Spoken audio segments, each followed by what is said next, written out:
हर mountaineer का एक सपना होता है ना कि एवरेस्ट क्लाइंब करना है। तो इसमें अच्छी कमाई भी होती है या फिर बस एक फन है चढ़ने का? तो मुझे कोई एक ऐसा इंसिडेंट बता सकते हो जो तुम्हारे लिए बहुत ही नियर टू डेथ एक्सपीरियंस हो? खैर ऐसे तो काफ़ी बार ऐसे मरते मरते बचे हैं।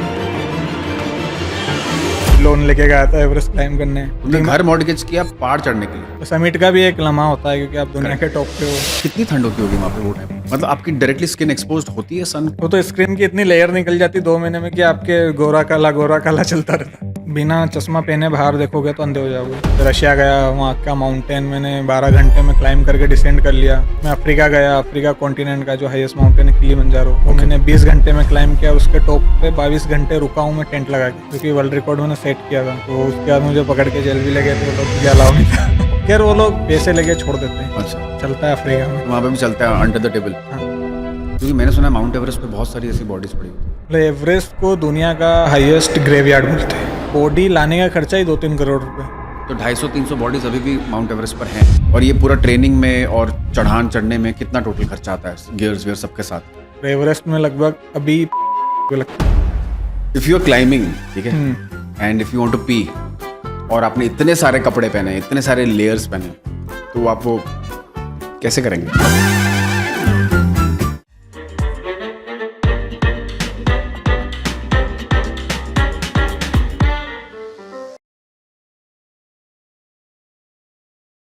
Thank you so much Madhusudan आने के लिए।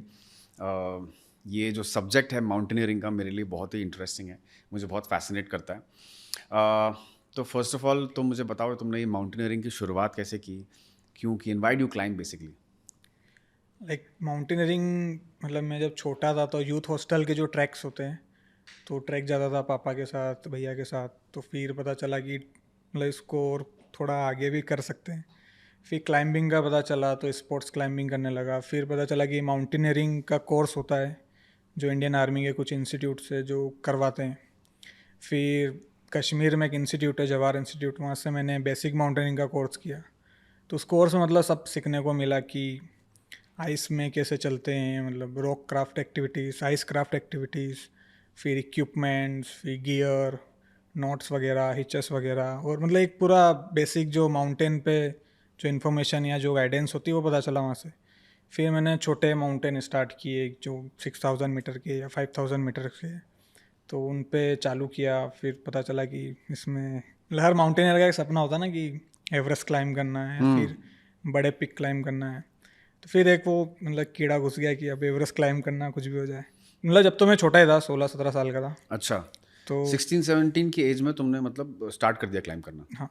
सीख लिया तब तक सारे कोर्सेज? हाँ। वाओ। सो ये क्या करियर है तुम्हारा इसमें, या फिर यू डू समथिंग एल्स?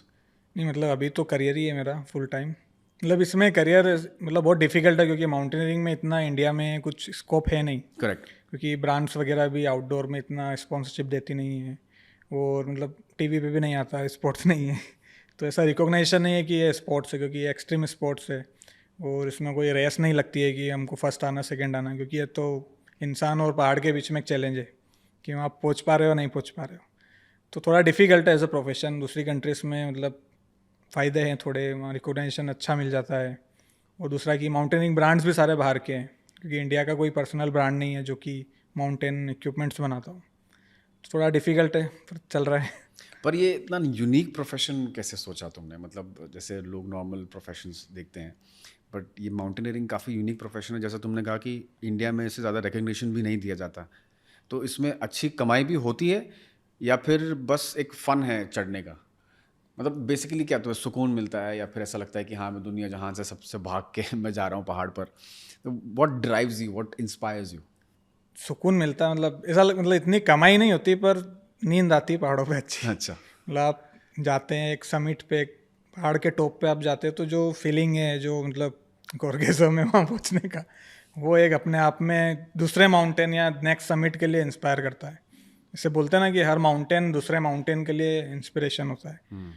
तो इतनी कमाई नहीं है। प्रोफेशन भी मतलब मैं लोगों को सजेस्ट करता हूँ कि आप कुछ या तो ट्रैक लीडर बन जाइए, तो आप किसी कंपनी में जॉब मिल सकती है। तो माउंटेनियरिंग में इतना नहीं है, तो सुकून के लिए अभी मैं करता हूँ। ओके। और जैसे मेरी ट्रैवल कंपनी है तो उससे थोड़ा अर्निंग होता है। अच्छा। अभी एक क्लोथिंग ब्रांड भी लॉन्च करने वाला हूँ, अच्छा, अरे वाह। 8848 के नाम से। 8848, ये मेरे ख्याल से माउंट एवरेस्ट का हाईएस्ट हाइट है। हाइट है, राइट? 8848, और ये 8850 भी होता रहता है ना? हाँ, वो मतलब चाइना और नेपाल में एक वो लोग मतलब हर साल एवरेस्ट 1 mm कुछ बढ़ता है। अच्छा, तो वो पर जो एग्जैक्ट है 8848.50 है। बढ़ता है मतलब जो उसकी जो स्नो की जो पीक है वो बढ़ती होगी। मतलब हर माउंटेन कुछ ना कुछ बढ़ता है, क्योंकि वो ग्लेशियर है। ग्लेशियर मतलब एक रिवर ऑफ आइस है। तो वो प्लेट्स धीरे धीरे अपने आप में टकरा, जैसे हिमालय बना ही ऐसा ना कि 2 प्लेट्स टकराई थी और वो निकला था। ओके। तो वो हर साल थोड़ा थोड़ा अपने आप में जाता है, तो माउंटेन ऊपर होता है। तो मुझे कोई एक ऐसा इंसिडेंट बता सकते हो जो तुम्हारे लिए बहुत ही नियर टू डेथ एक्सपीरियंस हो? खैर ऐसे तो काफ़ी बार ऐसे मरते मरते बचे हैं। रियली? हाँ, पर जैसे कि जब एवरेस्ट पे मैं था, तो जो डेथ जोन होता है, मतलब 8000 मीटर के ऊपर हम उसको डेथ जोन बोलते हैं, अच्छा। क्योंकि वहाँ पे ऑक्सीजन नहीं होती है। फिर वहाँ पे टेम्परेचर एक्सट्रीम होता है, विंड एक्सट्रीम होती है। तो जब फाइनल जो एक समिट पुश होता है, जैसे कि एवरेस्ट का जो लास्ट समिट होता है, हम समिट कैंप में बैठे हैं और फिर टॉप पे जाना है। तो वो रात में हम क्लाइम करते हैं, मतलब 7-8 बजे निकलते हैं, क्योंकि रात में सेफ होता है, क्योंकि वेदर थोड़ा काम होता है और एवलांच का खतरा कम होता है। अच्छा। तो मैंने 21 मई 2017 को क्लाइम किया था। तो हम जो 20 मई की रात को हम निकले थे, तो हम 7 बजे के आसपास निकले थे। और मैंने नॉर्थ साइड से क्लाइम किया था, तो उधर थोड़ा नेपाल की वजह थोड़ा वेदर एक्सट्रीम होता है, क्योंकि वो नॉर्थ फेस हर माउंटेन का थोड़ा एक्सट्रीम होता है, विंड की स्पीड तेज होती है इसलिए। तो हम जा रहे थे, तो लगभग 9 साढ़े 9 बजे के आसपास, जो मतलब हम 7 लोग थे टोटल टीम में। तो एक हमारा टीममेट ही था, फ्रैंक, ऑस्ट्रेलिया से था। तो वहाँ पे 8500 मीटर के आसपास एक लेडर लगा रखी, चाइनीज लेडर बोलते हैं उसको। ओके। तो एक लेडर ऐसे सीधी है, एक लेडर ऐसी और एक लेडर ऐसी है। तो मैंने जब पहली बार देखी थी, तो मैंने बोला सीधी तो कोई भी चढ़ लेगा, ऐसे कौन चढ़ेगा, और फिर ऐसे भी। तो वो लेडर पे से फ्रैंक, मतलब वो ऊपर था, तो वो वहाँ से गिरा, और मतलब उसके नीचे में था। तो वो गिरा, फिर उसको देखने गए हम। तो जो मतलब एक क्या हाइट से कहाँ तक गिरा वो? मतलब 20 से 1 फीट से गिरा होगा। अच्छा। पर उस जो जगह है, जो उसको डेड जोन बोलते हैं, वहाँ पे मतलब कुछ किसी भी कारण से आपकी डेथ हो सकती है। तो वो खैर जिंदा था, पर वो हमने उसको बचाने की कोशिश भी करी, सब कुछ करा, पर वो बच नहीं पाया। मतलब आधा घंटा 45 मिनट हम उसके साथ रहे थे। तो मैं तो मतलब 20 साल का बच्चा ही था। तो मैं एक तो पहले लोन लेके गया था एवरेस्ट क्लाइम करने। अच्छा, तो लोन मिलता है इस चीज़ के लिए? मतलब पर्सनल लिया था मैंने, घर वालों अच्छा। ने मतलब मॉर्गेज किया था होम। My God. तो तुमने घर मॉर्टगेज किया पहाड़ चढ़ने के लिए, माउंट एवरेस्ट चढ़ने के लिए? हाँ, वाह। तो वो पूरा मतलब एक होता ना, एक एक तो होता है कि आपके पास बहुत ज़्यादा एक्सपीरियंस हो, एक होता है कि आप बहुत मेच्योर हो या बड़े हो, तो आप संभाल लेते हैं। और मैं छोटा था, इसलिए मुझे वो इतनी फीलिंग आई नहीं, तो मैं डरा नहीं ज़्यादा। फिर भी एक डर था कि मेरी टीम में एक बंदा है जो 2 महीने से साथ में था, और उसकी डेथ हो गई। फिर उसको हमने रखा, फिर मैं भी डर गया था, क्योंकि मैं उसके नीचे था, मेरा नंबर मतलब कुछ भी हो सकता था। राइट। और उस साल की पहली डेथ भी हमारी टीम से हुई थी। अच्छा। तो वो अलग, और मैं सबसे छोटा था बेस कैंप में, सब मुझसे बड़े थे। तो फिर बैठा मैं, फिर मैंने एक सिप पानी पिया, और नॉर्मली मैं गाने सुनते हुए क्लाइम करता हूँ। अच्छा। खैर वो अच्छा नहीं होता, क्योंकि कुछ भी हो सकता है, आपको आवाज़ नहीं आती। पर मेरी एक आदत है कम वॉल्यूम पे। तो जगजीत सिंह की गज़ल चल रही थी, ये दौलत भी ले लो, ये शोहरत भी ले लो। तो मैंने थोड़ी वॉल्यूम बढ़ाई। मैंने बोला मोगली, मतलब मेरा निकनेम है मोगली। अच्छा। मैंने बोला अब अपने पास आखिरी ऑप्शन यही है कि अपने मतलब वो जो हो गया वो हो गया, पर अपन अपने क्लाइम करो। तो मेरे साथ एक पॉलिश क्लाइंबर था, जानूस। तो वो काफ़ी एक्सपीरियंस था, एज भी थी उनकी, और पहले एवरेस्ट क्लाइम कर चुका था वो। तो उन्होंने बोला कि मोगली कम विथ मी। तो वो लोग मतलब उसका जो भी क्रियाक्रम मतलब वो कर रहे थे, मतलब साइड में रखा उसको, और हम लोग निकल गए ऊपर। तो लगभग 6 बजे के आसपास हम समिट पे पहुँचे, टॉप पे। और फिर रिटर्न मतलब हमारे शेरपा ऊपर आया, फ़ोटो वोटो। तो समिट का भी एक लम्हा होता है, क्योंकि आप दुनिया के टॉप पे हो। राइट। आप लिटरली अर्थ का कर्वेचर देख सकते हो। आप अच्छा। ऐसे देखोगे तो लगेगा पृथ्वी घूम रही है। ओके। तो वो अलग वाइब होती है एक। और फिर हम नीचे उतर रहे थे, तो पता चला जो यानुस था मेरे साथ वो मिसिंग हो गया। तो सडनली? हाँ, मतलब वो गायब। तो एक तो मर गया था, एक मिसिंग हो गया था। तो मुझे समझ में नहीं आ रहा था कि उनके हो क्या रहा है। 2 लोगों का, एक का किडनी फेल हो गया था, एक का कुछ लीवर में इशू था। तो 2 लोग आधे रास्ते से चले गए थे। उनको कैसे पता चला किडनी फेल हो गया? मतलब सडन लोग पेन तो हुआ? साथ में ही थे ना, पर हाँ। उनको ऐसा लगा कि हेको या हेपो हुआ है। तो वो चले गए क्या नीचे। क्या हुआ है? मतलब 2 डिसीज होती है, हाई एल्टीट्यूड पल्मोनरी ओडिमा और सेरेब्रल ओडिमा। ये सिर्फ ऊपर ही होती है मतलब हाँ, ये हाई पर्टिकुलर एल्टीट्यूड हाइट में ही के होती बाद? है। मतलब एक में दिमाग में पानी घुस जाता है और एक में लंग्स में पानी घुस जाता है। Oh my God. तो उसमें फिर डेथ ही होती है अगर आप नीचे नहीं जाओगे तो। कि अच्छा। माउंटेन में एक ही मतलब मेडिसिन बोलते हैं हम कि आप डिसेंड करो, उससे अच्छी मेडिसिन कुछ है नहीं। आप कुछ भी ले लोगे पर आप सर्वाइव नहीं कर पाओगे, तो डिसेंड करना बेहतर होता है। तो फिर हम समिट कैंप तक आए, ऑक्सीजन बिल्कुल ख़त्म हो गया था।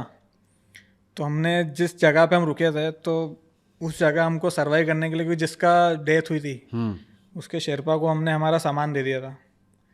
हमने सोचा कि आप जा रहे हो नीचे ले जाओ उसको, तो हमारा थोड़ा लोड कम हो जाएगा। वो रिटर्न में हमको पता चला कि ऐसा सीन हुआ, तो हम वहाँ रुके। अब रात में ऑक्सीजन ख़त्म, और ऐसे मतलब बार बार चेहरा इधर जो रेगुलेटर होता है ऑक्सीजन सिलेंडर का उस पर जाता है, तो उस पर पूरे वो मतलब बार होता है वो 1 2 3 4, तो वो 0 पे आता है, तो उसको देख देख के डर लगता है कि तो मुझे लगा कि अब अपना भी दिन आज आ गया है। तो मैंने फिर बोला कि जो मेरा शेरपा था, उनका दाई मैं तो जा रहा हूँ नीचे, आप यहाँ संभालो। तो मैं रात को 3 बजे निकला वहाँ से अकेले ही। क्या कितनी ठंड होती होगी वहाँ पे वो टाइम पे? मतलब -25 30 के आसपास। My God, unbearable right? हाँ, मतलब आपकी डायरेक्टली स्किन एक्सपोज्ड होती है सन को, या फिर आप ये भी पूरा कंप्लीटली कवर्ड रखते हो विद ये तो हेलमेट? होती मतलब ये पूरे जम जाते हैं। मतलब पूरा वो तो स्क्रीन की इतनी लेयर निकल जाती 2 महीने में कि आपके गोरा काला चलता रहता है। फिर सनस्क्रीन भी लगाते हैं। खैर सनबर्न होता है, स्नो ब्लाइंडनेस होता है। स्नो ब्लाइंडनेस क्या होता है? बिना चश्मा पहने बाहर देखोगे तो अंधे हो जाओगे। अच्छा। एक तो अल्ट्रावायलेट रेस है, ऊपर साइज भी क्रिस्टल है, तो वो रिफ्लेक्ट होकर सीधा आँख में आती है। क्योंकि हम तो यहाँ एकदम सी लेवल पे, तो Right. काफ़ी फिल्टर्ड होके हमें सनलाइट मिलती है। राइट। पर वहाँ इतनी हाइट पे, क्योंकि आप 29,000 फीट पे हो। 29,000 फीट। मतलब जो आई रिमेंबर मैं लद्दाख गया था, वहाँ पे हम लोग मैक्सिमम आई थिंक 18,000 फीट तक गए थे, खारदुंगला। खारदुंगला पास। तो वहाँ पर भी बोला जाता था कि आप 10 मिनट के ऊपर आप नहीं रुक सकते क्योंकि आपके लंग्स में कुछ भी प्रॉब्लम हो सकती। तो सबको 10 मिनट में वहाँ से भगा रहे थे। और now you are telling me this is 28,000 feet. 29,000 29,000 मतलब फीट। जिस साइट पे इंटरनेशनल एयरलाइन उड़ती है। करेक्ट, 30,000 फीट पे उड़ते हैं हम लोग, राइट। क्योंकि डोमेस्टिक तो 12 13 हज़ार 15 हज़ार फीट पे उड़ती है। तो आप नॉर्मली सांस ले ही नहीं सकते वहाँ पे, इट्स नॉट पॉसिबल। मतलब पॉसिबल है, वहाँ पे ऑक्सीजन है पर काफ़ी कम है। थिन होगा, हाँ, बहुत थिन थीन है। तो मतलब है तो सही, क्योंकि कुछ लोगों ने विदाउट ऑक्सीजन पे क्लाइम किया है, तो अच्छा? ऑक्सीजन तो है वहाँ पे। विदाउट ऑक्सीजन क्लाइम किया है? हाँ, मतलब वो शेरपास है या फिर कोई मतलब जो पॉलिश क्लाइंबर हो गए, या फिर जो ठंडे इलाकों से आए हैं, रशिया से, आर्टिक तरफ से, क्योंकि उनको सुपर आदत यूज्ड टू है। The climate. हाँ, क्योंकि वो -40 -50 में तो रहते ही हैं। हम्म। तो उनकी बॉडी नेचुरली इतनी स्ट्रांग है कि, और एक तो लंबे लंबे होते हैं 7 7 फीट के, अच्छा। तो उनको एडवांटेज मिलता है। और नेपाल के लोगों को, क्योंकि उनकी बॉडी बनी थी मतलब 4,000 5,000 मीटर पे वो पैदा हो रहे हैं, तो उनकी बॉडी अडॉप्ट कर लेती है। तो ये लोग कर लेते हैं विदाउट ऑक्सीजन। बाकी हमारी तो इतनी हिम्मत नहीं है, क्योंकि हम पैदा ही समुद्री लेवल पे हुए हैं। राइट।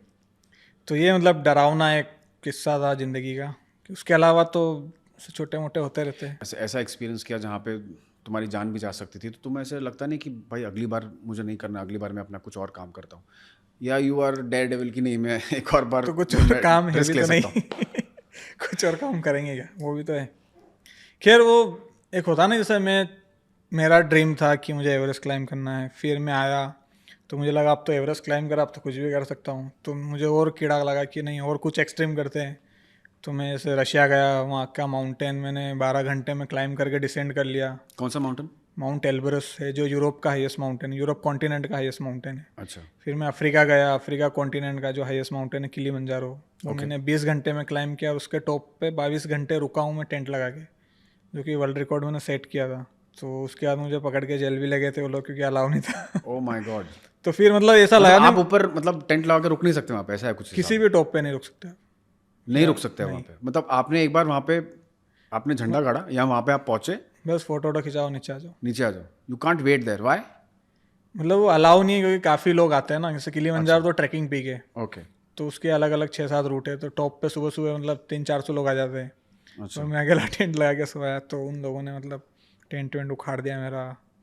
फिर उनके साथ रेंजर्स आते हैं, फॉरेस्ट रेंजर आते हैं, तो उन्होंने वॉकी पे नीचे मैसेज भेज दिया कि ऐसा ऐसा कुछ हुआ है। तो बस नीचे उतर रहा था, वो इंतजार कर रहे थे। अच्छा, तो सीधा जेल में डाल दिया तुम्हें? हाँ, पकड़ के लगे थे, फिर उनको बताया ऐसा ऐसा ये वो, छोड़ दिया थोड़ा पैसा लेके। पैसे लेके छोड़ दिया, जेल में डाला नहीं बेसिकली? मतलब थाने लगे थे, अच्छा तो वो जेली हो गई हो तो दिखा दी थी कि खैर वो लोग पैसे लेके छोड़ देते हैं, अच्छा। चलता है अफ्रीका में। तो वहाँ पे भी चलता है अंडर द टेबल? हाँ, पूरे अफ्रीका कॉन्टिनेंट में चलता है। अच्छा। एयरपोर्ट पे मांग लेते वीज़ा के लिए वो। और क्या क्या एक्सपीरियंसेस तुमने किए, मतलब कोई तुम्हारा कोई फेवरेट माउंटेन है, तुमने इतने सारे माउंटेन्स चढ़े हो? मतलब मेरा जो फेवरेट माउंटेन तो स्पीति में एक माउंटेन है कोरांग 3, KR3 KR2, मतलब KR रेंज बोलते हैं उसको, कोरांग रेंज। ओके।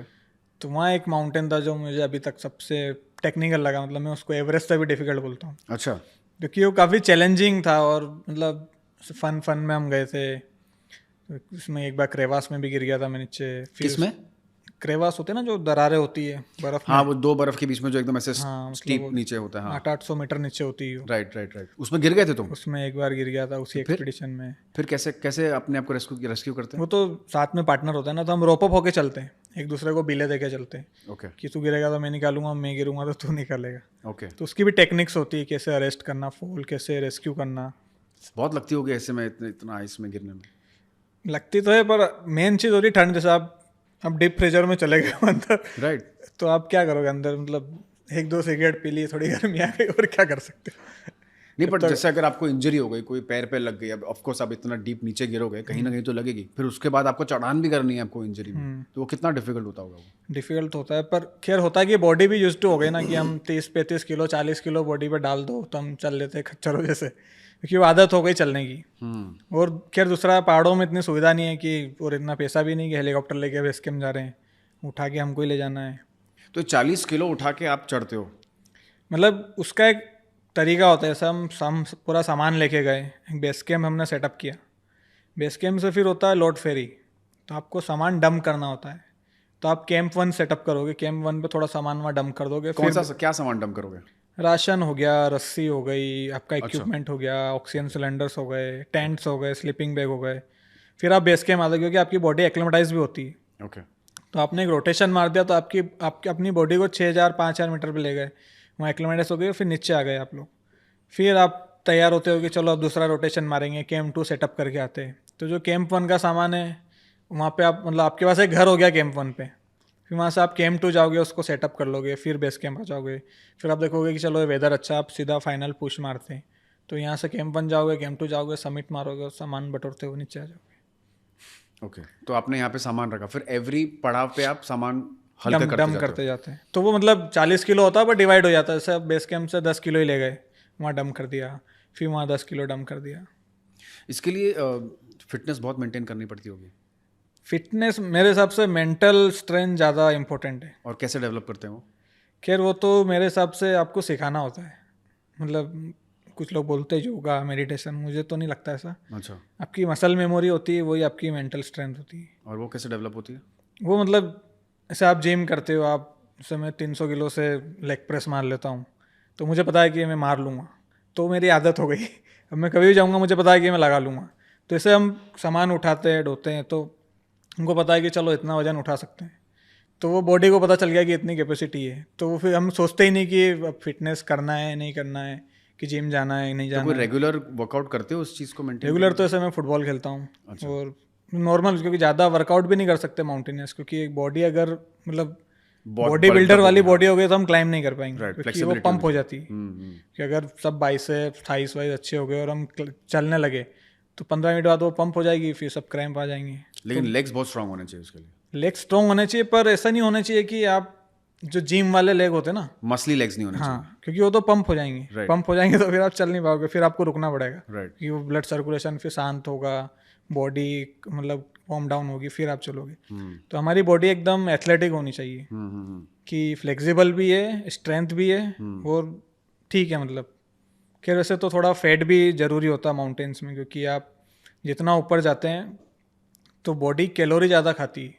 मतलब आपको एक दिन में 10,000 कैलोरी चाहिए, पर आप खा 2,000 रहे हो, क्योंकि कितना खा लोगे, और आपका डाइजेशन भी कम हो जाता है ऊपर, ब्रेन सेल थोड़े मरने लगते हैं, तो आप सोच कम पाते हो।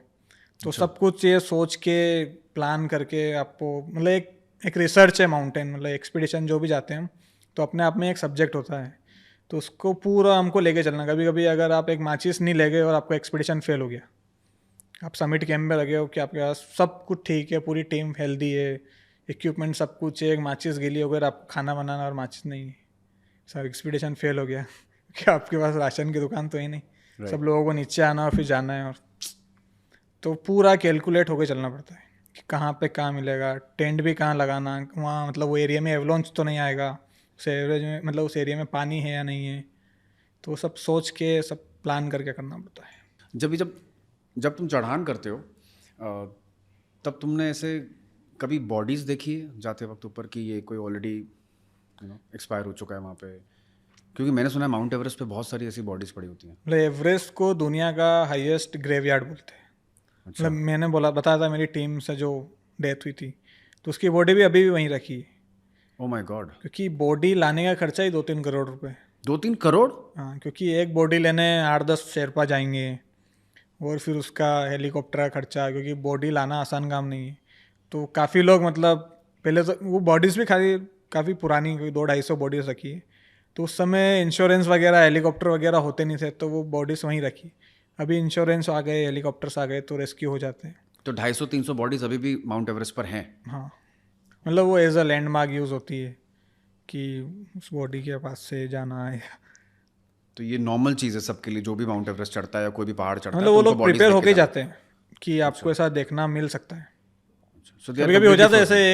ऐसे एक बॉडी ऐसी टंगी हुई है नॉर्थ फेस के वहाँ, तो आप ऐसा टर्न लेते हो और आपके मुंह के सामने ही आती हो, माय गॉड। मतलब ऐसे घुस रहे हो और ऐसे आ जाएगी तो वो काफ़ी डरावनी है। स्कैरी। तो अब वो फंसी हुई है, उसको कुछ कर भी नहीं सकते, और ठंड में फ्रीज़र में, तो उसको कुछ हुआ भी नहीं, और उसका मुंह मतलब जो चीज़ नेक्ड है वो काली हो गई है। जैसे मेरी ये उंगली फ्रोस्टबाइट हुआ था, तो ये भी मतलब पूरी काली हो गई थी, क्योंकि ये तो 4 ग्लव्स के अंदर थी, पर वो तो ऐसे ही ओपन है। लेकिन वॉमिस वगैरह भी आते हैं ना, तो वो 12-12 वॉमिट्स घंटे आते हैं, पर होता क्या है, जैसे आप ब्लड सर्कुलेशन पे डिपेंड है पूरा। कभी कभी आप स्लो चलते हैं, या आप एक जगह खड़े ज़्यादा देर, या फिर अंदर स्वेटिंग ज़्यादा हो गया है, तो वो फट से ठंडा हो जाता है, तो उससे फिर क्या सर्कुलेशन कम, और आपको पता नहीं चलता ना, क्योंकि आपका हाथ तो मूवमेंट में है। राइट। मैं तो पूरा 4 दिन क्लाइंब करके उतर के जब बेस कैंप पे मैंने ग्लव्स उतारा, तब पता चला कि फ्रोस्टबाइट हुआ है।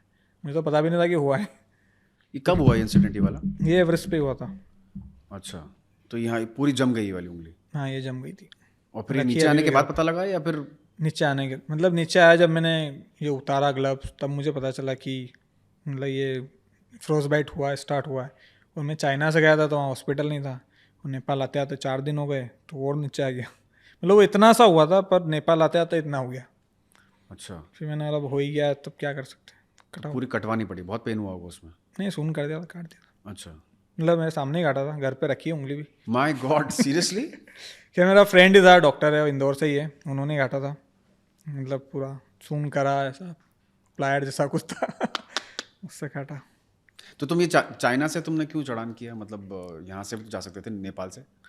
खैर, सारे लोग नेपाल से जाते हैं उधर, एक तो भीड़ भी बहुत होती है। नेपाल से? 600-700 लोग, अभी ट्रैफिक जाम का भी आपने सुना होगा कभी। ट्रैफिक जैम होता है? हाँ, मतलब कभी कभी ऐसा होता है कि वेदर विंडो एक ही है, क्योंकि एवरेस्ट का 20 मई से लेके 29 मई 30 मई तक एक वेदर विंडो होता है।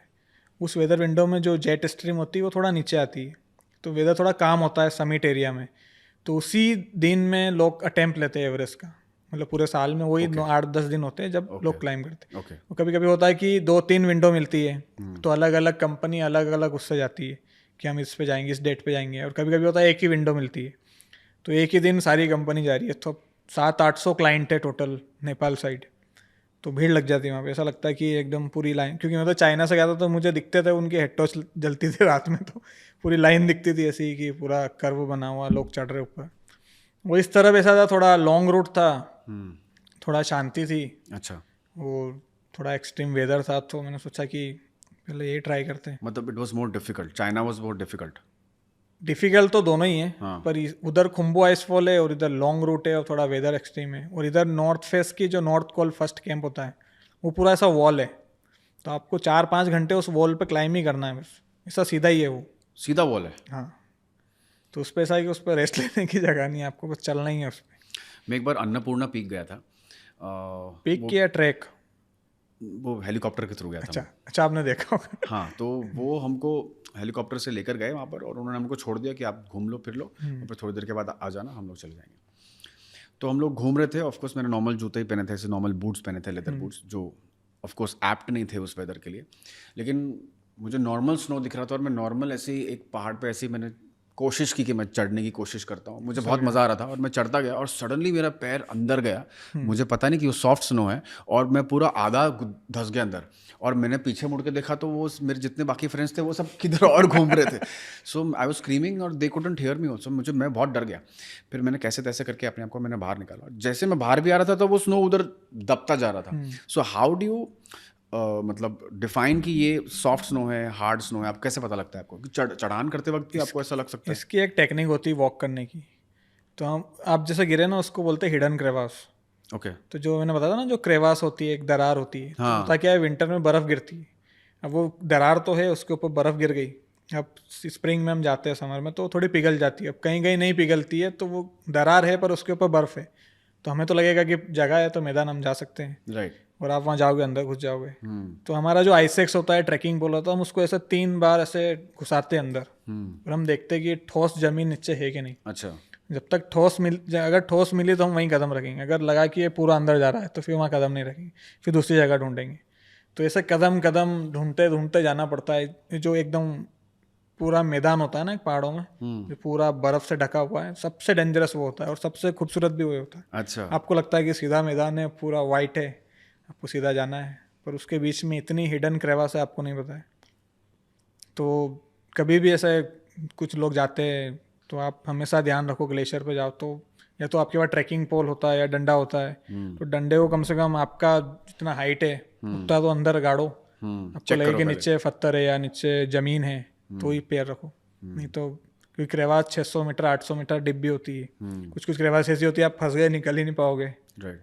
अंदर कुछ भी हो सकता है क्योंकि वो तीखे तीखे वो बन जाते हैं बर्फ़ के, मतलब वो बूंद बूंद गिरती है तो एकदम खंजर टाइप होती है अंदर, हाँ। तो वो घुस भी सकती है बॉडी में। ये जो गियर जो होता है, जो सब जूते ये सब बहुत एक्सपेंसिव होते होंगे सब कुछ? माउंटेनियरिंग का गियर ही मतलब एक प्रॉपर आप गियर लोगे तो कम से कम 4-5 लाख रुपए का आएगा। My God. जूते ही आते हैं 50-60 हज़ार रुपए के, तो भाई साहब। 3-4 हज़ार रुपए के सॉक्स आते हैं।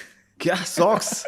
4,000 रुपए मतलब के socks, क्योंकि 8,000 मीटर heavy के build। सॉक्स ही अलग आते हैं। कुछ तो अभी तो इलेक्ट्रिक सॉक्स आने लग गए, अच्छा। थोड़ी गर्मी लगती है। चलो अच्छी बात है। हॉर्नेस है, हेलमेट है, आइसेक्स है। तो इलेक्ट्रिक ग्लव्स भी आते होंगे फिर? ग्लव्स नहीं आते इलेक्ट्रिक।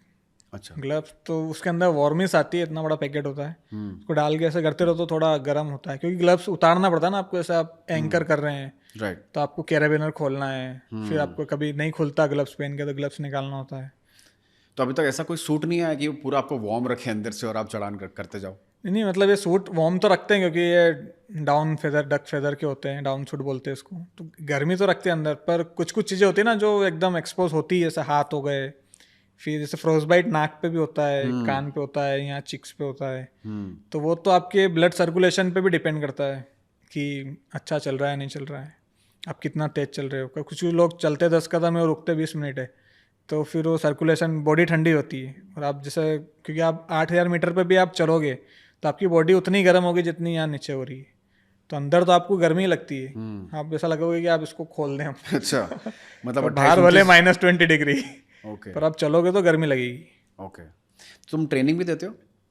ट्रेनिंग देता हूँ मैं, अच्छा, लोगों को ट्रेन मतलब करते एक्सपीडिशंस के लिए, मतलब एक्सपीडिशन ऑर्गेनाइज भी करता हूँ, हो? ओके।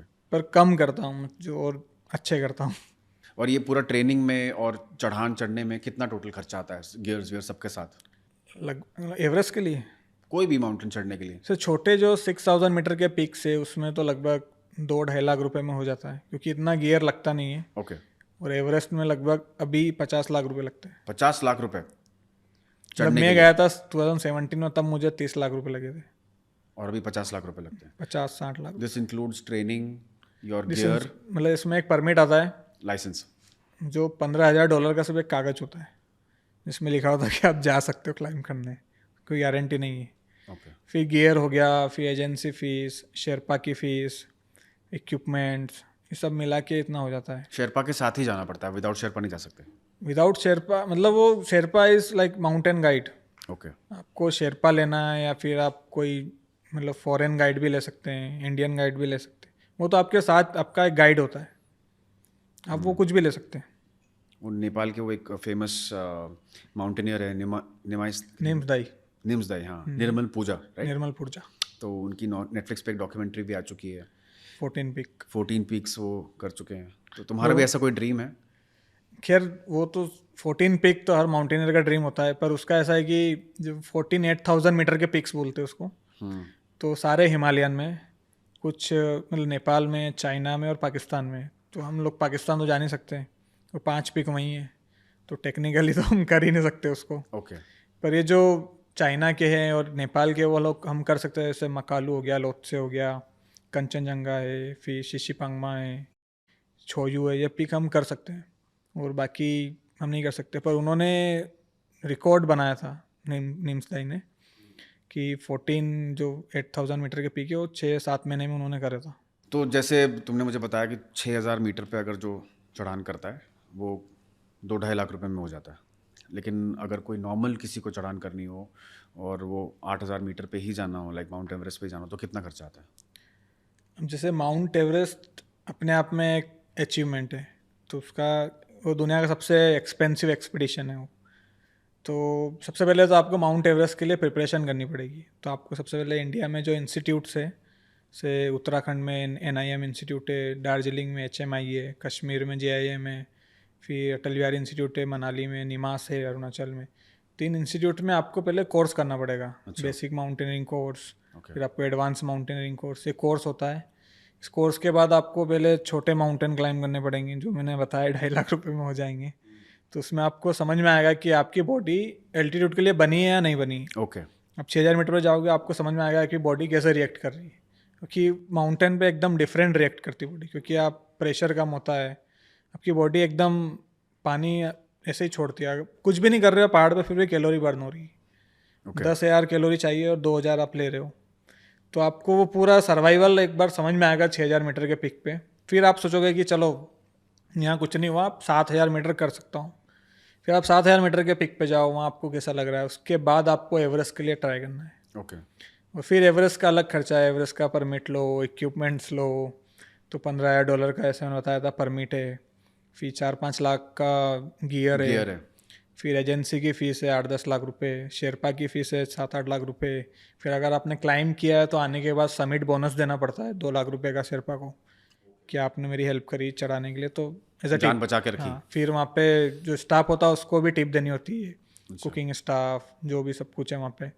तो ऐसे करके टोटल 35-40 लाख, और उसके पहले ट्रेनिंग का खर्चा, कोर्स का खर्चा, 6,000 मीटर का पिक का खर्चा।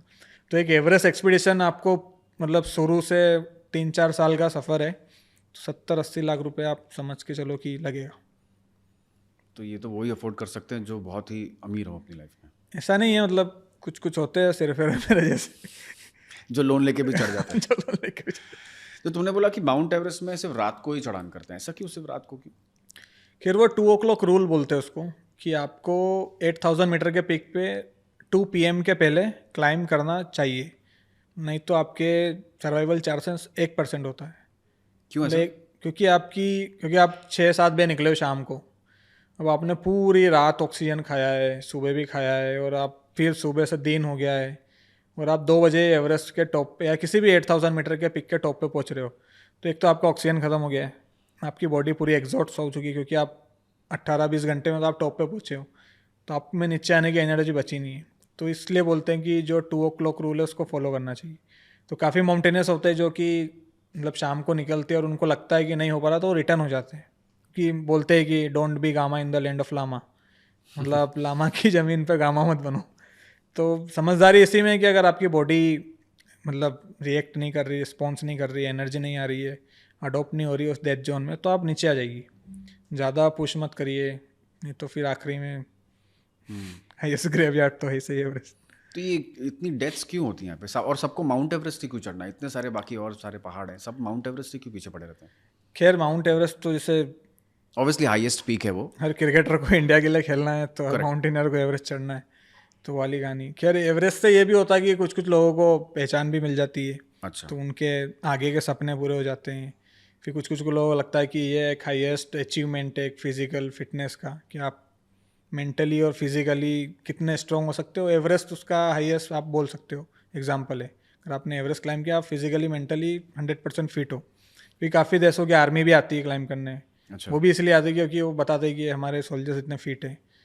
तो ये भी कारण होता है। फिर दूसरा ये कि मतलब सारे जो 8000 मीटर के पीक है उसमें एवरेस्ट थोड़ा मुझे लगता है कि ऐसा पीक है कि उसको करने के बाद आप दूसरे पीक पे अटेम्प्ट ले सकते हो। जैसे अन्नपूर्णा आप बता रहे थे, अन्नपूर्णा एवरेस्ट से टेक्निकल है। अन्नपूर्णा पे ज़्यादा लोग मरते हैं एवरेस्ट के बजाय। अच्छा। हाँ, धौलागिरी एक पीक है, वो भी एवरेस्ट से बहुत टेक्निकल है। K2 है पाकिस्तान में, वो भी टेक्निकल है। तो लोग टेक्निकल का मतलब डिफिकल्ट है। टेक्निकल मतलब उसकी क्लाइंबिंग ग्रेड अलग है। ऐसे कुछ कुछ पीक होता है ना कि जैसे आपको सिर्फ चलना है, जैसे एवरेस्ट पे आपको एक रस्सी लगी है फिक्स है, जो कि जो आइसफॉल डॉक्टर्स होते हैं या टीम होती है शेर, जो आप परमिट लेते हो, उस परमिट में जो शेरपा होते हैं वो एक रोप फिक्स करके आते हैं टॉप तक। तो आपके पास एक डिवाइस होता है असेंडर, उसको जुमार बोलते हैं। उसको रोप में डालना है और उसको बस जय जुमार करना है। अच्छा। आप उस पर एंकर हो और आपको उसको खींचना है और आप चलते जाओगे। तो उसमें आपको ऐसा फिजिकल चैलेंज नहीं है कि आपको कहीं क्लाइम करना है या फिर आपको, ये सिर्फ चढ़ाने, बेसिकली चढ़ते जाओ बस ऊपर। मतलब आप समझ लोगे एक ट्रैकिंग पीके, ओके। पर वो 8000 मीटर पे है। ओके। तो वो इसलिए डेंजरस है क्योंकि आपका जो एक्सट्रीम बॉडी का है, क्योंकि आप डेथ जोन में जा रहे हो, तो वो वहाँ पे चैलेंजिंग है। कोई बीमारियां भी होती हैं वहाँ पर ऊपर जाकर? बीमारी जैसे सबसे पहली बीमारी तो AMS होती है, एक्यूट माउंटेन सिकनेस। तो उसमें आपको घर की याद आती है, बीवी बच्चों की याद आती है। और ये ऐसा क्यों होता है? क्योंकि आपको ऐसा लगता है शायद आप जिंदा नहीं रहोगे? हाँ, मतलब ये एक मेंटली है, उसमें आपको ऐसे वॉमिटिंग होती है, हेडेक होता है, इस टाइप की चीज़ें होती है। पर इसको मतलब ज़्यादा पानी पी के या एक डाइमॉक्स करके गोली होती है उसको लेके हो सकता है, मतलब इसका ट्रीट कर सकते हैं। नहीं तो यही बीमारी फिर मतलब हेपो या हेको, जो हाई एल्टीट्यूड पल्मरी एडिमा होता है, उसमें होता है लंग्स में पानी चले जाता है, तो उससे आपकी डेथ हो सकती है। और एक ऑन द में स्पॉट? ऑन द स्पॉट नहीं, मतलब धीरे धीरे होगी, पर 99% हो जाती है अगर आपको रेस्क्यू करने वाला कोई नहीं है। मतलब अकेले रह गए हो और आपको पता नहीं कि आपको ऐसा हो गया है। फिर एक में ऐसा कोई इमरजेंसी नंबर या कोई सैटेलाइट नंबर फोन नहीं होता कि आप कि भाई फंस गए हो और आप मुझे यहाँ से निकाल लो? ऐसा कुछ फैसिलिटी होनी चाहिए ना जब इतनी डेथ्स होती है वहाँ पर तो। होता ये है कि जो हेलीकॉप्टर होता है वो भी एक लेवल तक उड़ता है, मतलब KM2 तक हेलीकॉप्टर उड़ता है, उसके ऊपर हेलीकॉप्टर उड़ ही नहीं सकता। अच्छा। तो अगर जो मैक्सिमम डेथ होती है वो 8000 मीटर के ऊपर ही होती है। जैसे तुमने बोला 30,000 फीट अप्रोक्सीमेटली, करेक्ट? 29,000। 29,000 फीट जो प्लेन्स फ्लाई करते हैं, और उस फीट पे हेलीकॉप्टर फ्लाई नहीं कर सकता। हाँ, तो जो 25,000 23,000 से 29,000 का जो एरिया है, वहाँ पे जो लोग फंसते हैं, जो लोग एग्जॉस्ट हो जाते हैं, जो लोग मतलब कोई गिर गया है, वो पैर टूट गया है, चल ही नहीं पा रहा है, एग्जॉस्ट हो गया है, किसी किसी का ऑक्सीजन सिलेंडर जाम, मतलब रेगुलेटर ही जाम हो जाता है, तो वो भी मर गया वहाँ पे। उसकी क्या गलती बेचारे की, पर जाम हो गया वो। तो ये कुछ कुछ चीज़ें होती है। और वहाँ पे रेस्क्यू करेंगे कैसे, क्योंकि आपने इन्फॉर्म करा, फिर नीचे बेस कैंप पे मैसेज जाएगा। अब बेस कैंप से टीम ऊपर आने में 4 दिन लगेंगे, 4 दिन तक वो सर्वाइव नहीं कर पाएगा, हेलीकॉप्टर जा नहीं सकता। ऑब्वियस कि फिर ऐसे थॉट्स आएंगे ही आपको हाँ, कि हाँ। मतलब थॉट्स तो ऐसा था कि मतलब मेरे साथ जब मैंने बताया था कि मैं ऐसा पोजीशन में आया था कि, तो 1 सेकेंड में मतलब आपको पूरी ज़िंदगी की मूवी दिख जाती है कि किसने क्या बोला था, किसने अच्छा करा था, किसने बुरा करा था, सब आपको दिख जाता है कि नहीं यार ये आपका आज आखिरी है। तो वो एक मतलब मेमोरी होती है ना हमारी, वो समझ में आया था कि अब जो भी है या तो भगवान के अलावा या किस्मत। इसलिए हम बोलते हैं कि एवरेस्ट में किस्मत का बहुत बड़ा रोल है, क्योंकि आप मेंटली कितना ही फिट हो सकते हैं, फिजिकली कितना ही फिट हो सकते हैं, पर किस्मत भी ज़रूरी है। कभी कभी सब कुछ अच्छा होता है और वाइट आउट हो जाता है, राइट। वो तो भगवान ने किया है या किस्मत के भरोसे। सब कुछ हेल्दी है, वाइट आउट हो गया, सब कुछ अच्छा है, रोप कट गई, तो काफ़ी सीन हो जाते हैं। तो समिट पे पहुंचने के बाद कैसा एक्सपीरियंस होता है? How do feel? समिट पे पहली बात तो मतलब इतना फील तो एक रोंगटे खड़े होते हैं जब देश का झंडा हाथ में होता है। मेरा फोटो देखना, मतलब मैं ऐसे राजा महाराजा जैसा, शहंशाह जैसा बैठा हूँ देखा झंडा मैंने लेके। तो काफ़ी अच्छा फील होता है, मतलब आपको लगता है कि एक सपना पूरा हो गया है। आप दुनिया के टॉप पे बैठे हो, आप देख रहे हो कि यार ये भी 8000 मीटर के पीक है, पर छोटे एवरेस्ट से छोटे हैं। राइट। फिर काफ़ी लोग आ रहे हैं, सबके अलग अलग इमोशन होते हैं वहाँ, काफ़ी लोग मिलते हैं। मतलब आप देखते हो ना कि मैन कम मैन क्राई, तो वो वाली फीलिंग आती है वहाँ पे कि यार इसका भी सपना था, इसका भी सपना था, सब साथ में बैठ कर हो रहे हैं। तो वो एक फीलिंग वहाँ पे, वो मतलब आप उसको डिस्क्राइब मैं भी नहीं कर सकता शब्दों में कि इसको कैसे करें। खैर मैं 40 मिनट बैठा था। अच्छा। मेरा पूरा मतलब मेरा सपना था कि जनगण मन गाऊंगा टॉप पे। एक बैटरी अंदर मतलब छुपाई थी, वो छुपी रह गई कि बैटरी छुपाई क्यों थी? मतलब कैमरे की बैटरी अच्छा। वो 5वीं 6ठी लेयर में डाली थी मैंने, Okay. सिल्वर फॉइल में रैप करके, ओके कि वो सिर्फ रिकॉर्डिंग के लिए जनगण मन। तो हम जैसे मास्क लगाते हैं ऑक्सीजन का, तो जो वेपर बनते हैं जब ऑक्सीजन छोड़ते हैं, तो वो वेपर से बूंद बनी, बूंद गिरी, बूंद जम गई, तो जो चेन थी वो चेन पे जम गई, तो चेन खुली नहीं वो बैटरी अंदर ही रह गई, और एक बैटरी में सिर्फ 3 फोटो आए। पर काफ़ी इन्जॉय करा, मतलब क्योंकि रात में वेदर काफ़ी काम था, तो पूरा गैलेक्सी दिख रहा था। और आप मतलब सबसे मतलब मेरे लिए लाइफ का सबसे खूबसूरत पल था कि आप सूरज को आपके नीचे से सनराइज होते हुए देखते हो। वाओ नॉर्मली सूरज आपकी आँख के सामने से निकलता है, आप सूरज बहुत नीचे, आपको पता है सनराइज हो रहा है, और आप सूरज से बहुत ऊपर बैठे हो, तो वो एक अलग ही फीलिंग होती है कि अब सूरज दिख रहा है, अब सनराइज हुआ नहीं पर दिख रहा है, फिर धीरे धीरे ऊपर आता है वो। तो ये कुछ खूबसूरत मतलब मोमेंट्स थे जो एवरेस्ट ने दिए, जो मेमोरी कर गए। कितनी बार चढ़ चुके हो माउंट एवरेस्ट? एक ही बार एक- चढ़ा हूँ एक सब ये सब नहीं। तो एवरी टाइम चढ़ने के लिए एवरी टाइम 50 लाख रुपए खर्च करने पड़ेंगे आपको, कम से कम 30-40 लाख तो निकालना ही पड़ेगा। डिस्काउंट भी नहीं देता कि बाय 1 गेट 1 फ्री, ऐसा कुछ। तो अभी तुमने इतने सारे पहाड़ चढ़े हैं, तो उन सब के भी चढ़ने के इतने कॉस्ट होते हैं? कॉस्ट मतलब इसलिए तो मैंने किसे मेरा 7 समिट वाला प्रोजेक्ट था कि highest mountain of all 7 continent. वही ना कि एवरेस्ट लोग क्यों चढ़ते हैं, एवरेस्ट चढ़ने के बाद लोगों की मेंटेलिटी हो जाती है कि आपको और दूसरे पॉपुलर माउंटेन चढ़ना है। पॉपुलर है तो पैसा भी ज़्यादा है, फॉरेन में है, क्योंकि मैक्सिमम लोग बाहर जाते हैं, रशिया जाते हैं, अफ्रीका जाते हैं, अर्जेंटीना जाते हैं, अमेरिका जाते हैं, तो उसमें खर्चा ज़्यादा है। फिर मुझे समझ में आया कि यार इसमें तो इतना कुछ है नहीं, सबको छोड़ो, मेरा भारत महान। और सबसे बड़ी बात तो ये हमारे इंडिया की जो हिमालयन रेंज है वो सबसे बड़ी है, और हम लोगों को उसकी कद्र नहीं है, मतलब हम उसको प्रमोट नहीं करते हैं, क्योंकि नेपाल का पूरा इकोनॉमी माउंटेन्स पे चल रहा है। मतलब ट्रैकिंग जो वहाँ पे रेवेन्यू आता है, माउंटेनिंग का जो रेवेन्यू आता है बिलियंस डॉलर का होता है, तो हम क्यों नहीं करते ऐसा? क्योंकि हमारी गवर्नमेंट को समझ में नहीं आ रहा है। इंपॉर्टेंस नहीं समझ में आया। हाँ, और हमारे पास सर्विसेज नहीं है ना, क्योंकि कभी कभी कोई फॉरेन एक्सपीडिशन आता है, कुछ इंजर्ड हो जाते हैं, तो हम रेस्क्यू ही नहीं कर पाते, उनका मर जाते हैं, तो वो लोग डरते भी हैं आने से। फिर कुछ है एजेंसीज, अच्छी एजेंसी है जो ऑर्गेनाइज करती है, तो उन्हीं के पास लोग आते हैं, पर इतना मत, क्योंकि हमारे पास ऐसे ऐसे जैसे आप बता रहे थे नीम्स दाई की मूवी, एक और मूवी है मेरू, ओके उसको आप देखना, वो जिमी चिन ने बनाई थी। वो इतनी प्यारी मूवी है, और इतना मतलब बहुत अच्छा पीक है, एक मेरू पीक है उत्तराखंड में, उसका एक शार्क फिन रूट है, वो उन्होंने क्लाइम किया था। तो वो मूवी काफ़ी अच्छी है, और वो उत्तराखंड की मूवी है, पर आप देखोगे तो आपको लगेगा एक एवरेस्ट मूवी देखना और एक मेरू मूवी देखना, आपको मेरू अच्छी लगेगी। ओके तो इतने टेक्निकल और इतने अच्छे माउंटेन्स हैं इंडिया में।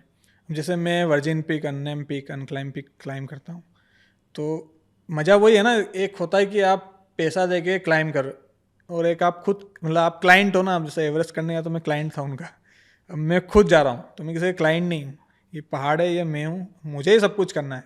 मेरा कोई शेरपा नहीं है, मेरे लिए कोई रोप फिक्स नहीं करेगा, मेरे लिए कोई टेंट नहीं लगाएगा, खाना नहीं बनाएगा। अब मुझे ही सब सामान लेके जाना है, मुझे इस माउंटेन का रूट देखना है पहले कि रूट है कहाँ से, क्योंकि इस पर तो कोई गया ही नहीं है, पहली बार मैं खुद आया हूँ, तो उसका रूट मैं ढूंढूंगा। फिर मुझे पता चलेगा कि इसका सबसे सेफेस्ट एरिया कहाँ है, जहाँ मैं बेस कैम्प सेटअप कर सकता हूँ, अच्छा जहाँ पानी भी हो, जहाँ कोई एवलॉन्च नहीं आएगी, रात में टेंट लगा और सुबह गायब हो गया। फिर ऊपर वाले टेंट ढूंढने हैं, फिर समिट रूट ढूंढना है, फिर टॉप कहाँ है, टॉप पे क्या है, फिर उस एरिया का रिसर्च करनी है। ऐसे भी हमने एक पिक क्लाइम किया था, तो हमें ड्रोन उड़ाया, तो हमें एक लेक मिल गई, तो हम 3 घंटे पैदल चल के लेक देख के आए, ये तो हमको वाह पता ही नहीं था कि वहाँ लेक है। वो अच्छा काफ़ी बड़ी लेक थी वो। और ये वर्जिन लोकेशन है? हाँ, ओके तो ऐसे मतलब हजारों माउंटेन है पूरे हिमालयन रेंज में, जिस पे कोई गया ही नहीं आज तक। माउंट एवरेस्ट का नाम माउंट एवरेस्ट कैसे पड़ा? वो तो जॉर्ज एवरेस्ट, जिन्होंने उनकी हाइट पता चली थी, मतलब उनके नाम पे रखा है। जैसे एवरेस्ट का नेपाल में सागरमाथा नाम है, फिर चाइना के लोग उसको चोमुलुंगमा बोलते हैं, और ग्लोबली एवरेस्ट बोलते हैं। तो आप नेपाल से क्लाइम करोगे तो जो सर्टिफिकेट है उस पर एवरेस्ट की जगह सागरमाथा लिखा आता है, अच्छा वो चाइना की तरफ चोमुलुंगमा लिखा हुआ आता है। तुम्हारा अभी क्या ड्रीम है? माउंट एवरेस्ट तुमने चढ़ लिया, अब क्या ड्रीम क्या है तुम्हारा? अभी तो मेरा ड्रीम है कि जो मेरा इनिशिएटिव है 100 माउंटेन्स क्लीन एंड क्लाइम, तो अभी क्लीन एंड क्लाइम? क्लीन मतलब किस चीज़ की मतलब सफाई? साफ सफाई। इंदौर से हम नंबर 1 सिटी है हमारी क्लीन, राइट ऑफ कोर्स। तो हम सोच रहे हैं मतलब ये सारे माउंटेन्स बहुत गंदे हैं आपके हिसाब से? नहीं, मैक्सिमम तो मैं जिन माउंटेन में जाता हूँ वहाँ कचरा है ही नहीं, क्योंकि हाँ। वो वर्जिन माउंटेन है, जिस पर कोई गया ही नहीं, तो कचरा कैसे होगा। राइट पर कभी कभी ऐसे ऐसे फ्रेंडशिप पीक है हिमालय में, मनाली में, फिर लद्दाख में स्टोक कांगरी, ये तो ये यहाँ पे काफ़ी एक्सपीडिशन जाते हैं, तो गवर्नमेंट ने अभी कुछ पिक बैन भी कर दिए थे क्योंकि कचरा इतना हो गया था। तो चादर ट्रैक आपने नाम सुना होगा, वो इतना पॉल्यूटेड हो गया था कि वो चादर जो पहले 30-40 किलोमीटर की होती थी वो 10-12 किलोमीटर की बची। तो उसमें भी थोड़ा मतलब वो गंदगी के कारण जो चादर टूटने लगी।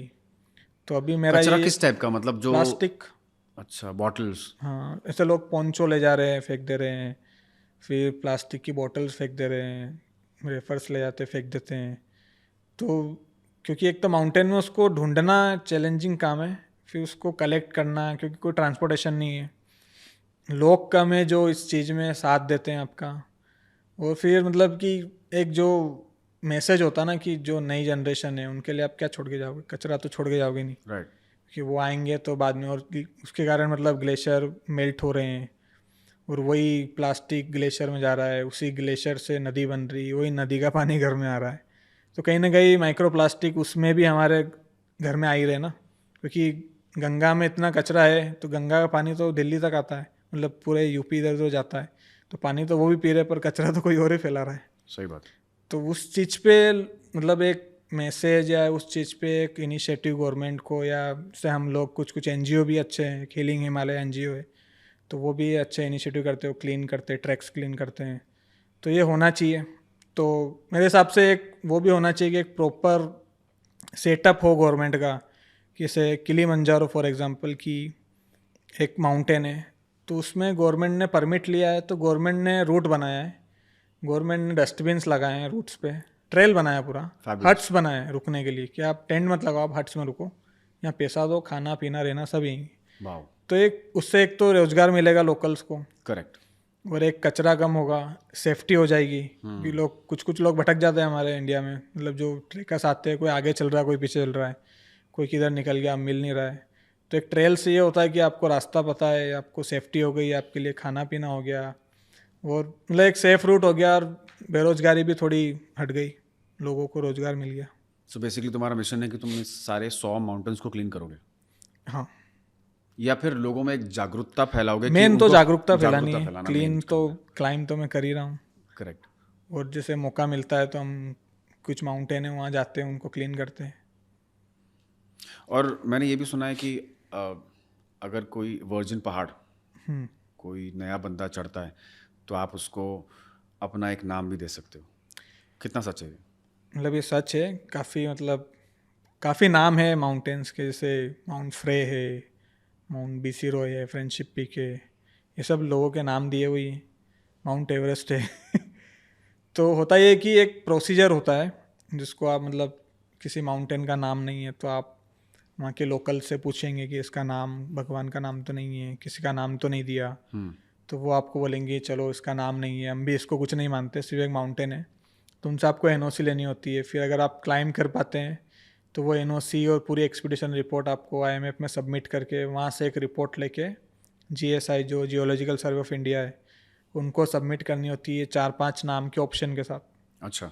और आपको बताना कि ये हमको रखना है पर ये 2-3 ऑप्शन और है, तो उस पर वो लोग फिर विचार करते हैं और कंफर्म करते हैं। फिर नेक्स्ट ईयर जो नया मैप आता है इंडिया का, तो उसमें जो आपका नाम है वो अपडेट होके आता है कि ये माउंटेन का नाम पहले मैप में कुछ भी नहीं था, अब वहाँ पे माउंट ये हो गया है। तो तुम्हारा ऐसा कोई ड्रीम है कि तुम भी अपना अभी मतलब 10-15 दिन में मैं जा रहा हूँ, तो एक माउंटेन मैंने देखा है, तो उसका नाम हम माउंट महाकाल रखेंगे, जो अच्छा। कि से मैं इंदौर से हूँ, पास में उज्जैन है, महाकालेश्वर मंदिर है, तो उनको ट्रिब्यूट के लिए सब अच्छा होगा तो क्लाइम हो जाएगा डेफिनेटली अच्छा ही क्या होगा। होता है कि पिक टेक्निकल होते हैं, आपको पता नहीं होता है, कभी कभी हो जाता है कभी नहीं होता है।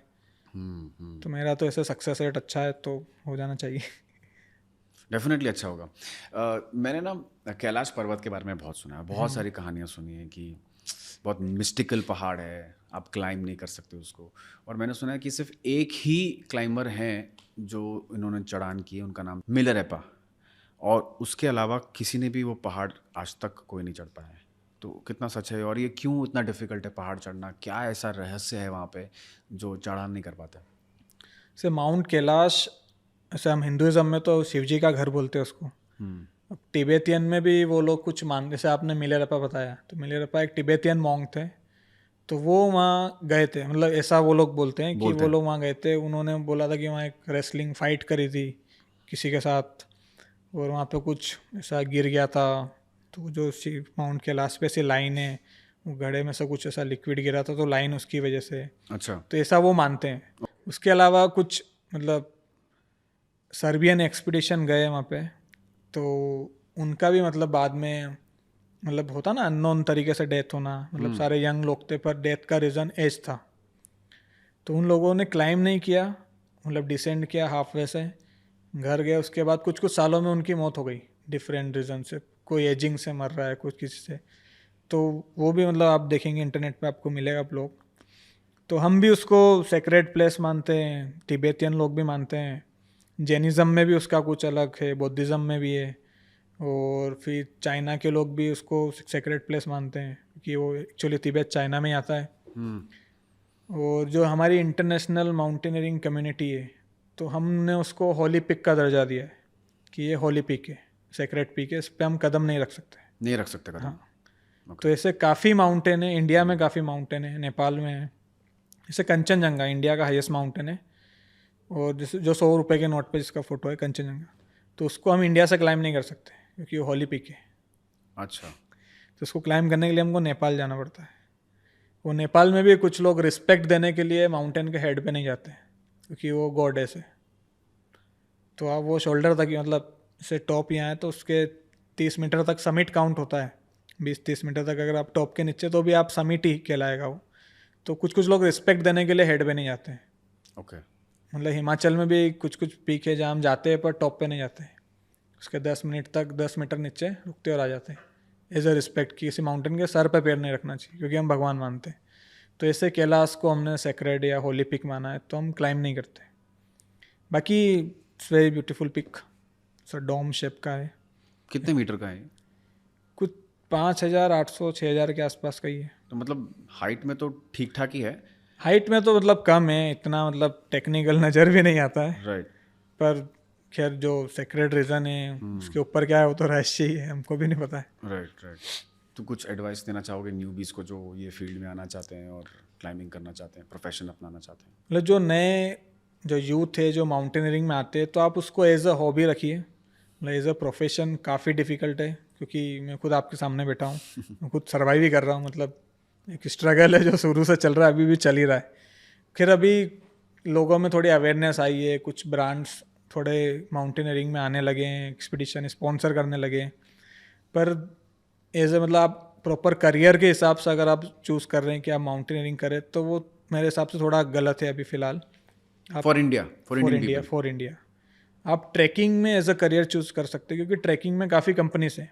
तो आप ट्रैक लीडर की जॉब मिल जाएगी आपको, तो आप ट्रैक लीड करिए, तो उसमें आपकी एक जॉब सिक्योर है। उसी ट्रैकिंग के बेस पे आप यूएस या यूरोप में मतलब जो आउटडोर इंस्ट्रक्टर की पोजीशन होती है वहाँ पे आपकी जॉब लग सकती है।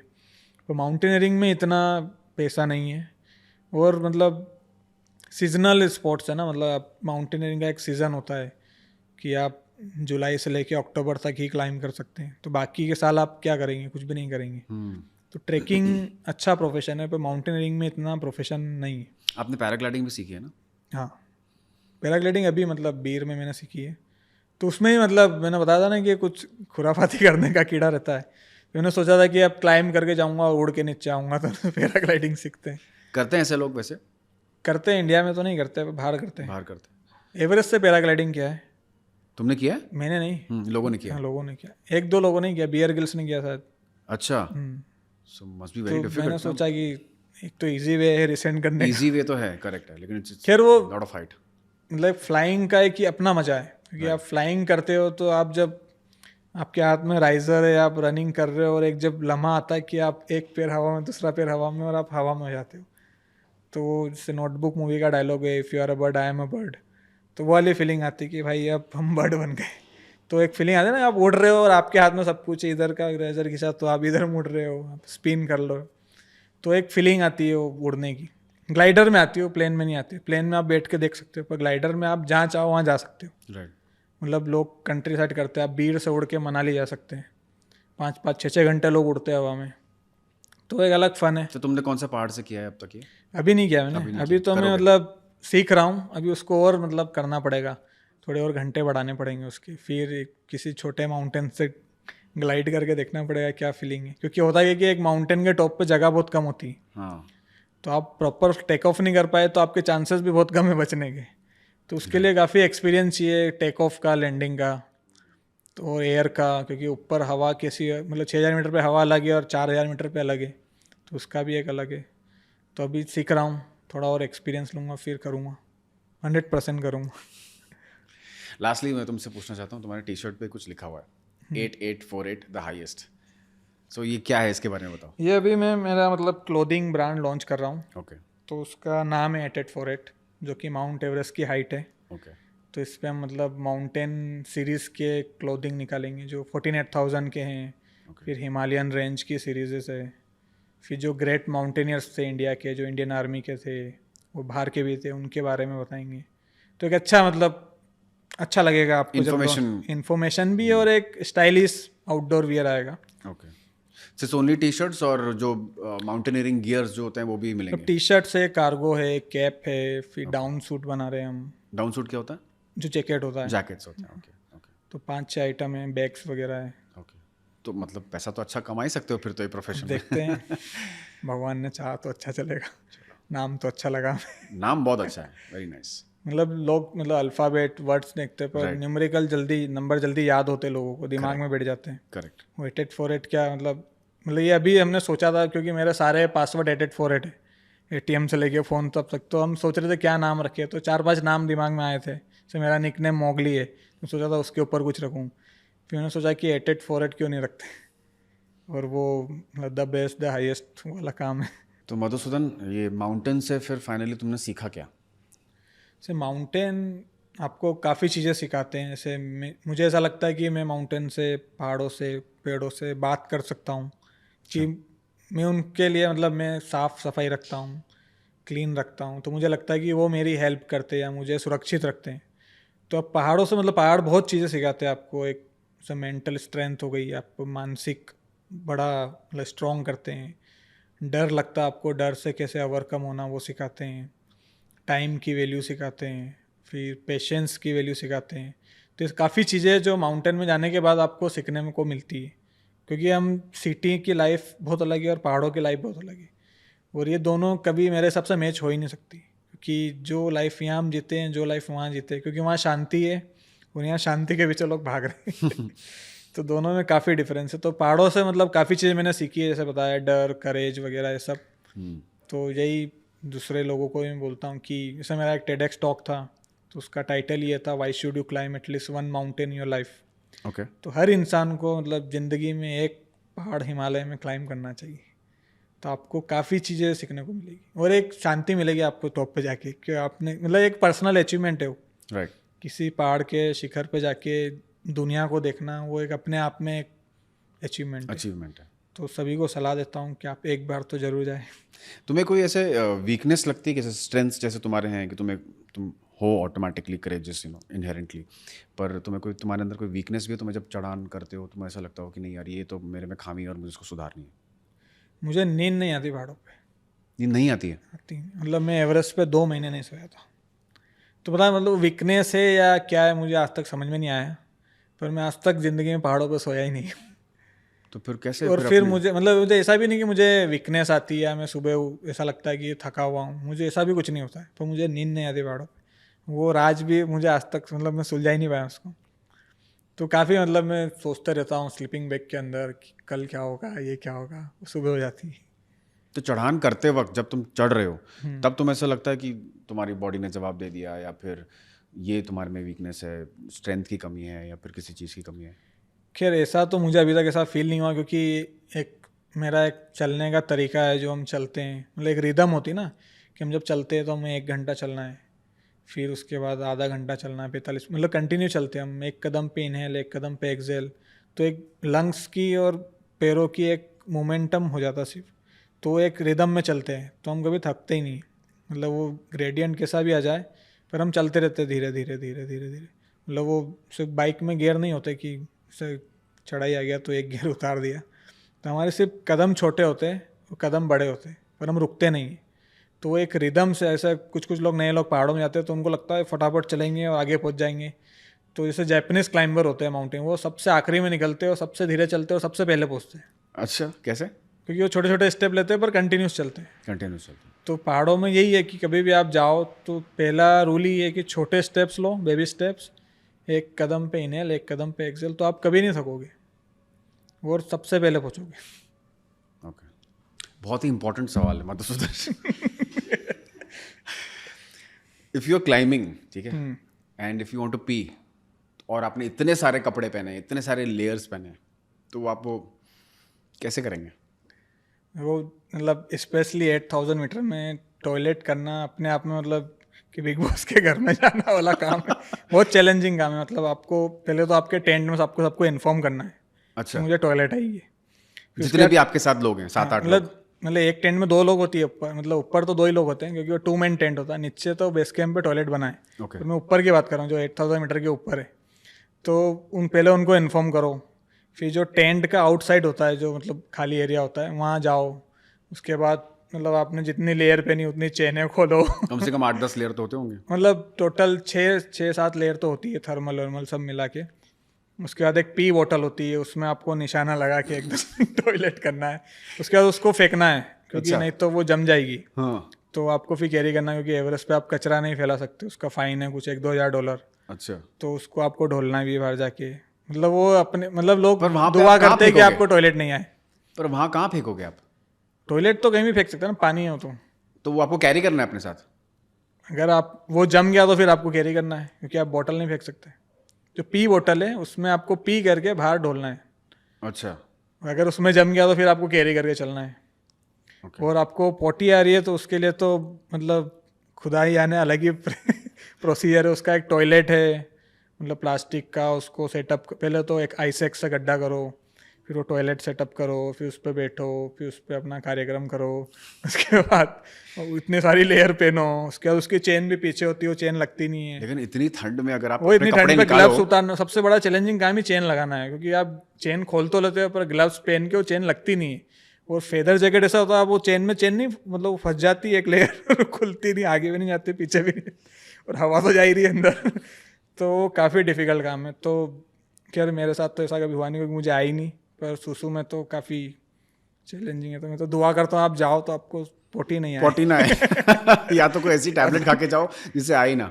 टेबलेट तो क्या मतलब आप खाते ही बहुत कम हो, काजू खाते हो, सत्तू खाते हो या फिर स्नीकर्स खाते हो, तो एनर्जी तो आपकी पूरी चढ़ने में लगी गई। तो इतना कुछ और आप मतलब जो दिमाग में आपका मेन रहता है कि आपको नीचे उतरना है, आप सोचते नहीं हो कि ये सब भी करना है।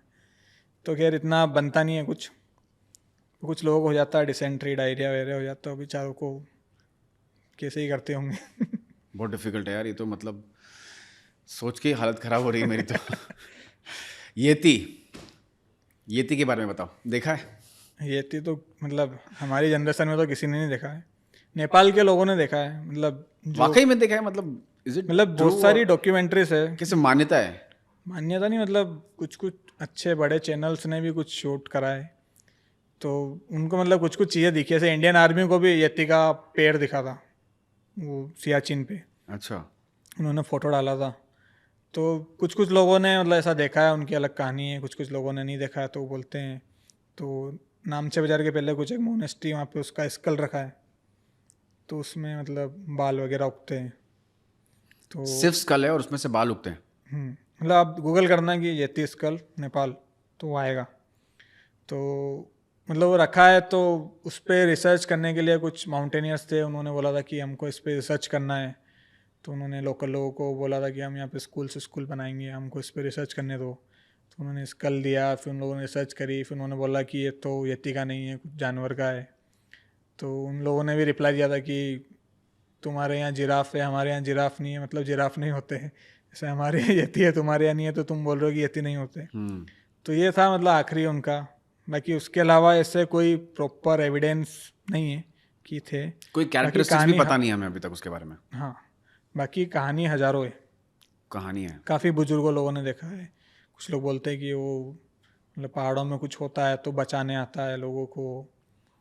मतलब अलग अलग मान्यता है। जैसे रूपकुंड एक ट्रैक है उत्तराखंड में, तो उसके जो समिट पॉइंट पे एक लेक है, उसको बोलते हैं स्केलेटन लेक। वहाँ पे 400 कंकाल रखे हैं इंसानों के। तो कहाँ वो से आए वो, ट्रैक करते हुए गए थे लोग?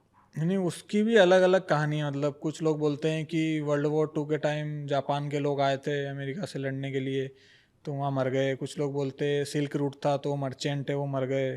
कुछ लोग बोलते हैं कि वहाँ कुछ करने आए थे और कुछ गलत करा, उसकी वजह से भगवान ने कुछ श्राप दे दिया तो मर गए।